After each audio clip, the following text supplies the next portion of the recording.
Yo, yo, yo. Hey guys, welcome back to the good old channel. I hope you're good. I hope you're keeping safe and I hope you're having fun out there. In this video, we're doing something a little bit different. I wanted to record some behind the scenes of me basically commuting to a client shoot for one of my freelancing projects that I've done earlier this year. I wanted to just get like some footage of like a day in the life of, being a freelancer, a videographer in post-pandemic England. Here we are.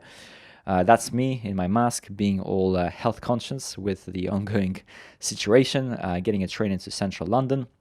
Initially, the idea that I had is I wanted to kind of vlog this day in a life, behind the scenes kind of video. I very quickly then realized how crap I am at vlogging because I basically ended up just waffling on about random things and going off tangent and not being that congruent and conclusive in my videos in the things that I was saying. So we're going to go with this nice voiceover instead. As you see the footage kind of playing of me going on my day-to-day sort of job, I suppose, I'm going to talk about 5 practical things. Let's keep this practical, shall we? About some of the things that I wish I would have known earlier, some of the things that I'd like you to bear in mind when starting off as a freelancer, and I think just general 5 tips that are going to help you along your freelancing journey as a videographer. So without further ado, let's dive into it. Tip number 1 that I have for you, and this is super important, and you need to get into the habit of doing this properly, is make sure you have some sort of agreement in writing before you start the job. At the very least, you should have an outline over email, bullet pointing what each party is expected to do. At best, you're going to have some sort of contractual agreements that everybody signs. Now, I'm going to talk about contracts a little bit later on, but here's the thing. So you need to get into the habit of explaining clearly, in clear language, what everyone is going to do at the given job. So, for example, right now I'm commuting. I'm doing 3 talking head videos. And in between the talking head, we're going to have some B-roll of people kind of working and doing their thing in the office. And also we're going to have some cool sort of B-roll footage of the city of London.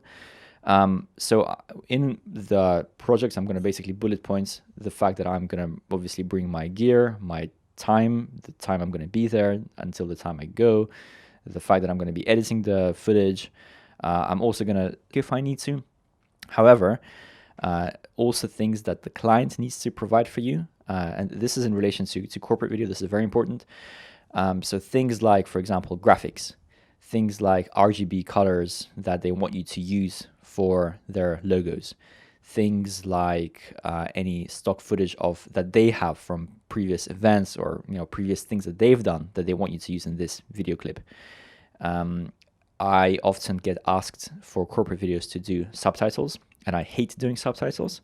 So in my emails, in my agreements that I do with my clients, I always say to them that like, hey, I'm going to do the subtitles, but you have to provide the transcript. So the responsibility of providing a good transcript is it lies on the client, not on me. And I can do that because I know that a lot of these corporate companies, they actually have in-house media people that are dedicated that will do a far better job at drafting subtitles as opposed to me. So things like that, you have to think about them. You have to put them in writing properly. The client needs to sign off on it before the job starts. It's important for 2 reasons. Obviously, number 1, it gives clarity and it puts you in the correct frame of what you're going to do, of what the client is going to do. And also your personal PR, like in terms of how you're perceived by everybody else who's working with you. It just makes you look far more professional and sort of switched on with what you're doing and thinking about all these things and the risks associated with having it drafted in writing before you start working, as opposed to then clarifying things halfway through the project. Now, tip number 2, make sure that you charge money for your time. I'm personally not a big fan of doing anything for free and giving out freebies. I understand why some people advise that to be a good first step in terms of getting your foot in the door.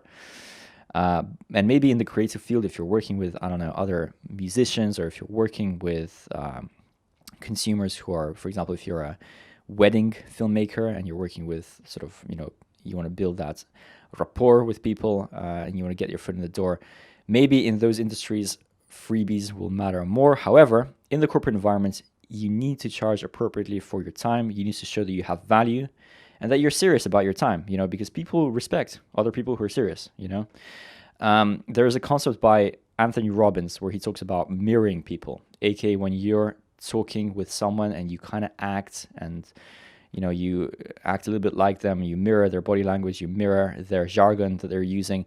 It makes the other person feel comfortable around you, and it helps you build rapport. Well, in the corporate world, everyone is, a certain type of person. Usually, not always, but usually that type of person is pretty commercial, it's pretty business driven, and you have to be too. So therefore, there isn't much room, in my personal opinion, to do good jobs for people, but also to be a charity at the same time. You have to be a business-minded person.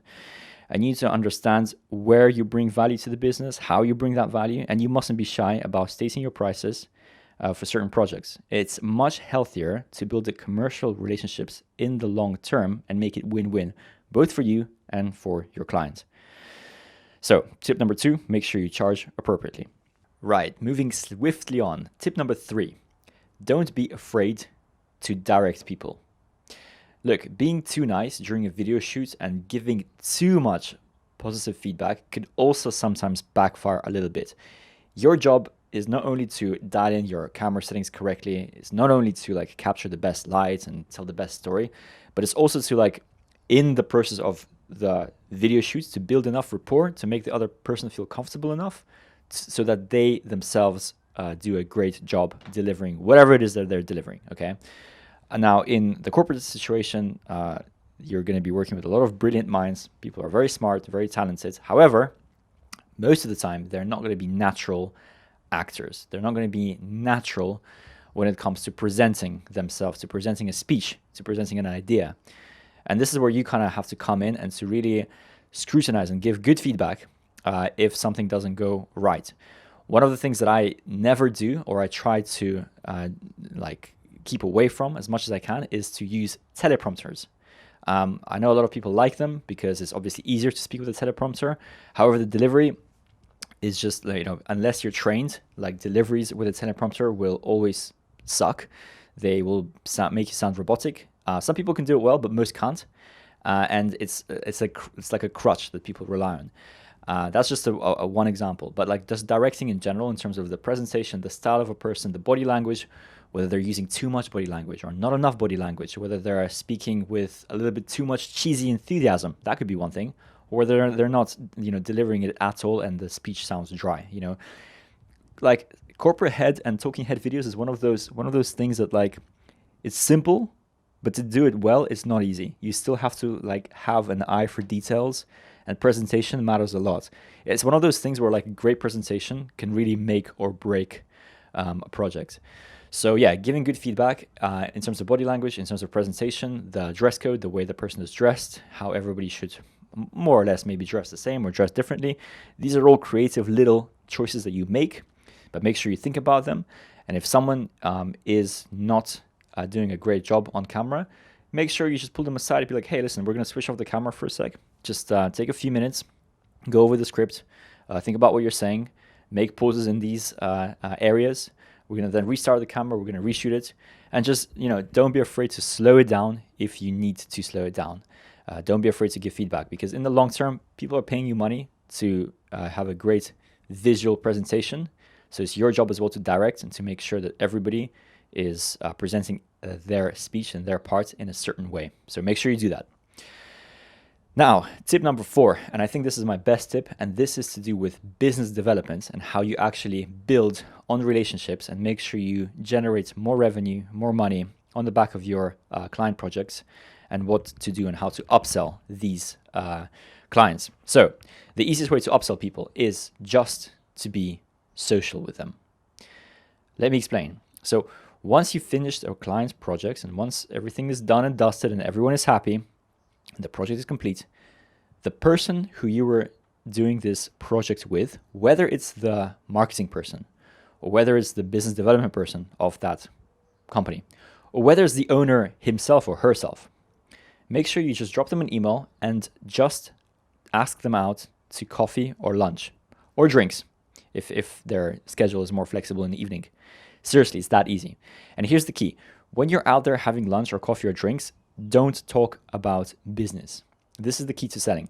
People like to buy, but they don't like to be sold to.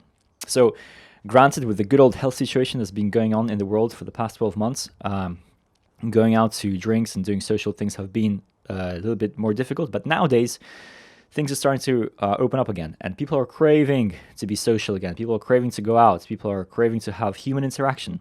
So do this.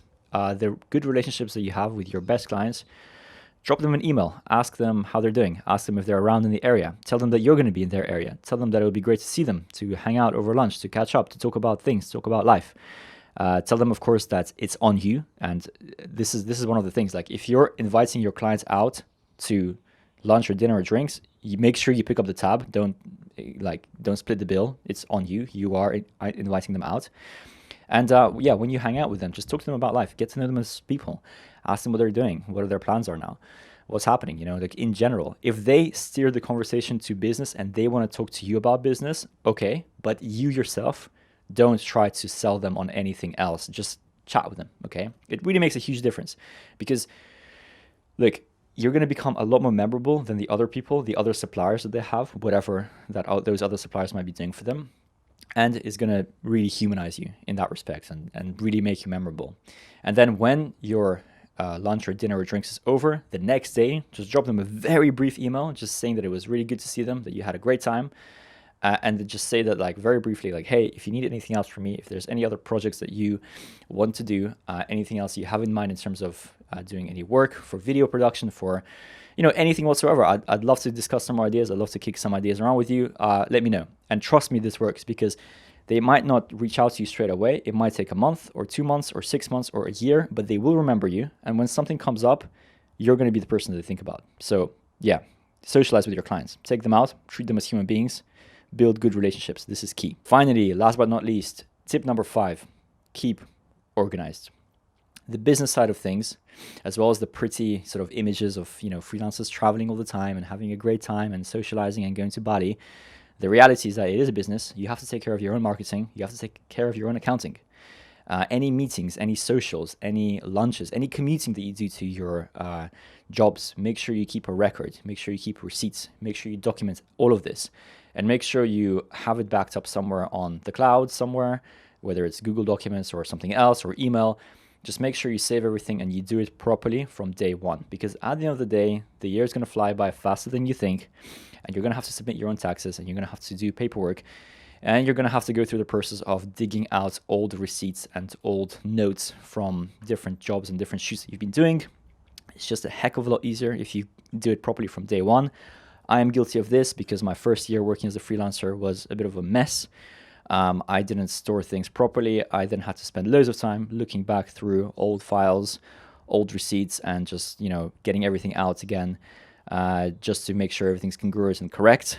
Don't be like me. It saves you a lot of time if you do it properly from day one, and just bear this in mind for future things.